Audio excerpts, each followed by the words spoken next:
There we go. Fantastic. So can we have a big round of applause for Shib, please?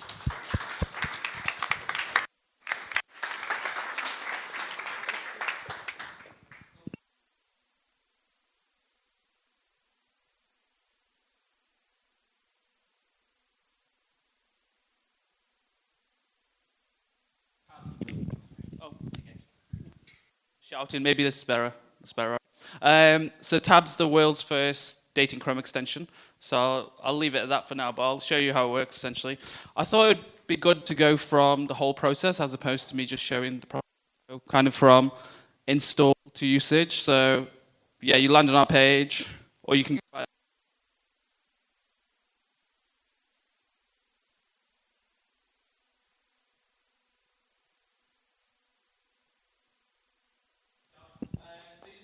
You can have mine. I don't need it. I'll go again. So you just add the extension to your Chrome browser, as so. And once it's installed, it'll just tell you can open a new tab to get started. Click a tab. And then we've got a Facebook sign-in. So click sign in. Hopefully, sorry. Oh, there we're in. So then it goes on to onboarding. So we've just got 3 simple steps that it talks you through. So the first one is see someone you like. How does that work? So the profiles are all in the corner. You can click the heart if you like that person. Then if you happen to be browsing at work or you're going into some kind of meeting, you can mute the app. And then finally, down the side is where you see your profile. You can change pictures or you can see any notifications. So once you click that, it goes into your profile. So here's some lovely pictures that I uploaded of myself earlier, relaxing on a beach. Yeah. You can update what you want to say.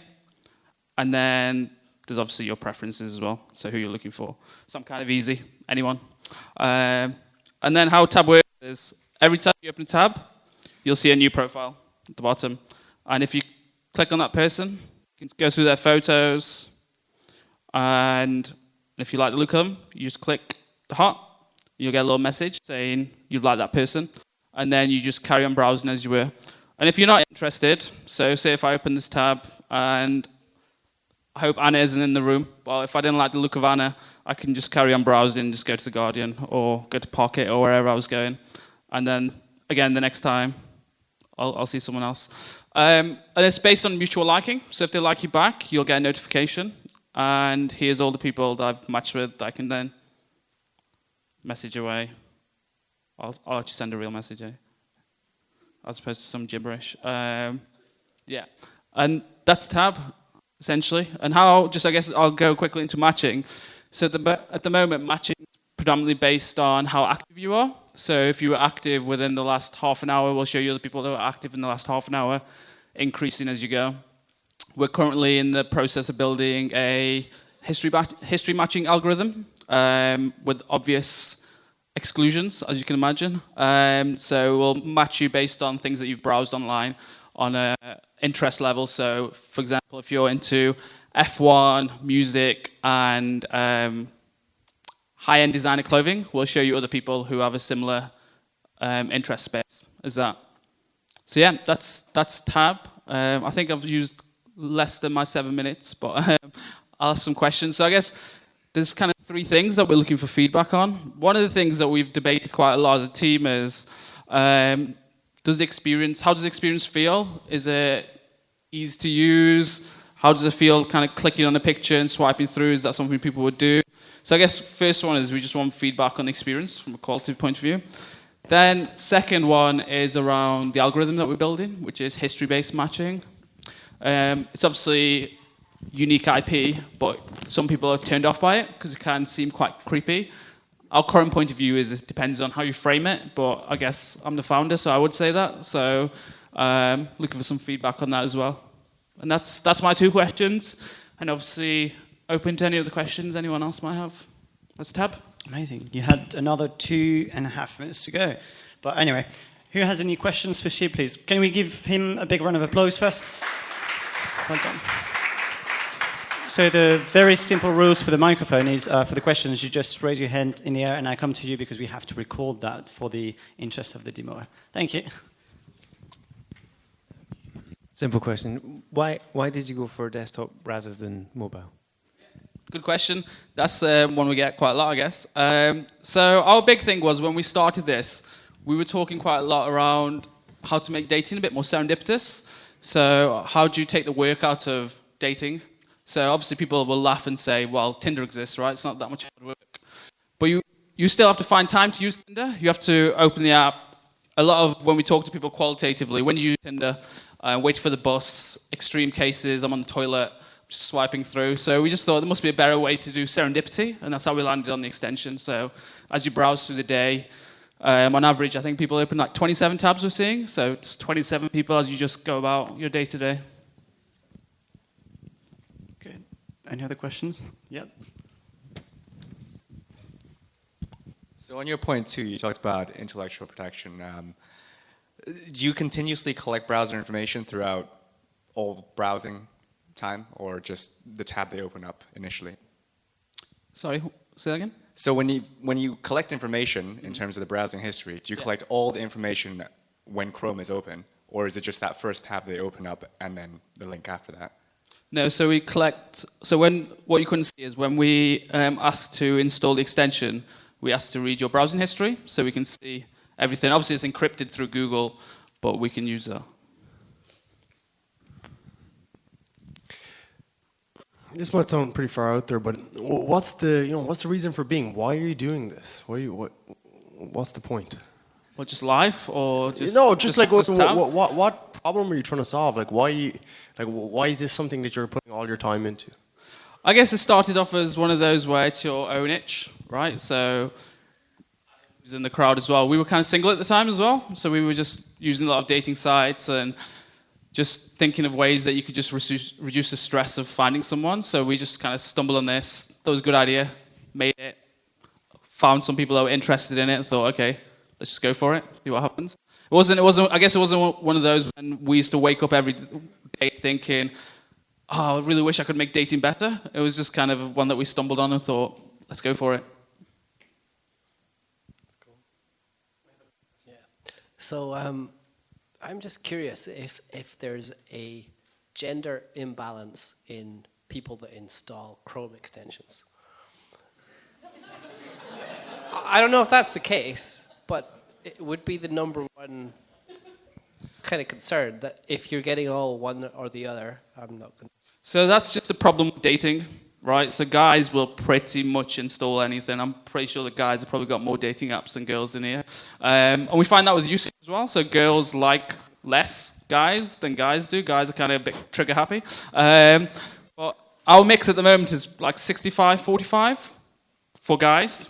I think girls is a challenge, but it's something that builds as you get more trust and it gets seen more and there's more magazines writing about it or famous people tweeting about it, for example. So hopefully they'll start to balance out a bit more. But I don't imagine it'll reduce much more than kind of 60-40, just that's the nature of dating. Hi, I think it's a super idea, by the way. Well done. I love the idea of we trickle dating slowly through the day rather than having to go to a specific app to do it. I think that's wonderful. But once I have made a good connection, am I going to be able to maintain that connection on my phone on the way home from work? Have you got a mobile thing to go with this? It's a very good observation. So that's in our pipeline at the moment. So we're looking to build a lightweight messaging. We're still at this stage in terms of.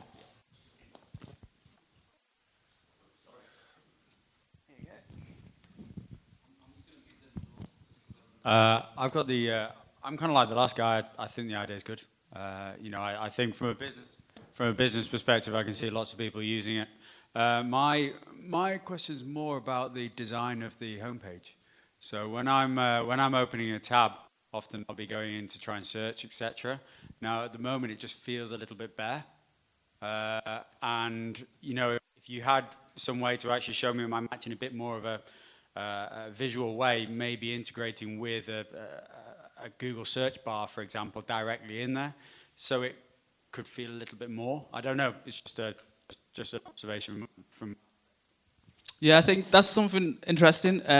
We tested quite a lot. So when we originally launched Tab, so that image in the corner was actually huge. So it was here, and your conversations were along here. But then there was this balance of how intrusive do you make it versus how much is in the background. So this is where we've ended up in that sense in terms of you can still glance and you can see that person, but it doesn't completely take over your screen because there's still a level of a lot of people, even though I think stuff like Tinder's got rid of the taboo of dating and online dating, a lot of people don't want people still looking over their shoulders and seeing that they're checking out a guy or a girl, which is, yeah, that's how we ended up here. But again, things that we can carry on testing and refining, I think, as we go forward. Hi. I think the most interesting part of this is the matching people based on their internet browsing histories. Can people opt in and out of that? And what's been the general reaction from your users and everyone you speak to? I'm fascinated by that. Yeah, so when we build it in, it's going to be opt-in or opt-out. So when you go on, it'll be here. Update your preferences. So at the moment, we're thinking about calling it the tab cookie, so it doesn't feel completely alien, where it's going, oh shit, you're going to look at everything I've ever looked at. Again, come back to that framing thing. It's kind of a mix, so some people think it's cool, some people are turned off by it, so I think it's something we'll have to test. But I think the key thing for us is it gives us a unique IP that no one else has got, and something we can talk about in terms of helping you match. I don't know how accurate it'll be versus doing a survey on Match.com or OkCupid, but I think it's something we can learn as we go. Arguably, it'll be a lot more accurate than asking people, because people present a particular image of themselves, whereas this is based around what's it called, revealed preference, isn't it? Exactly. It's not about I like long walks on the beach. It's actually, no, you don't. You watch Netflix. Yeah. Right. When I speak about the microphone, it's really important because they're going to lose this feedback from the video if we don't record it. We have time for one last question, please. Hi. So my question is on, so obviously Tinder uses location-based matching. What happens if these people actually want to meet up and talk to each other and you haven't taken location into account? Or is that included in your matching at the moment? Yeah, sorry, I should have said that at the start. So we're doing it just based on city. So at the moment, we're just live in London, so you get shown anyone in London. Open it up by city as we go, but you'll only ever get to see the person in your city. Maybe it's a feature like Tinder App that we can check in the future where you can see people in other cities going for or where you're going to. But yeah, for now it's just London or LA or San Francisco, depending on where you are. Cool. Brilliant. Thank you so much. That's all we have time for. So big round of applause for Shib, please. Thanks, everyone.